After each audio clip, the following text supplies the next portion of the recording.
কোটা সংস্কার আন্দোলনে হতাহতে বিচার বিভাগীয় যে তদন্ত কমিটি গঠন করা হয়েছে সে কমিটিকে বিদেশি কারিগরি সহায়তা নেওয়ার পরামর্শ দিয়েছেন প্রধানমন্ত্রী শেখ হাসিনা। এরই মধ্যে বাংলাদেশ জাতিসংঘের সহায়তার আগ্রহকে স্বাগত জানিয়েছে।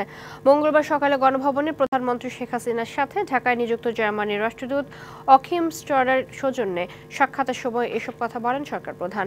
এ সময় সাম্প্রতিক সহিংসতার প্রাণহানির ঘটনায় বাংলাদেশের শোকের সাথে একাত্মতা প্রকাশ করে সমবেদনা জানান রাষ্ট্রদূত। পরে ডিবিসি নিউজকে বিস্তারিত জানান প্রধানমন্ত্রীর প্রেস সচিব নাইমুল ইসলাম খান।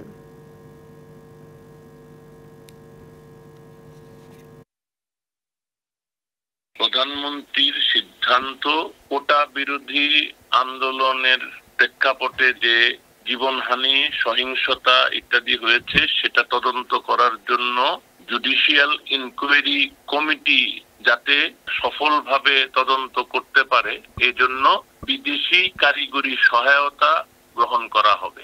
ইতিমধ্যে জাতিসংঘ সহযোগিতা করতে আগ্রহ দেখিয়েছে, সরকার সেটা আগ্রহের সাথে গ্রহণ করছে।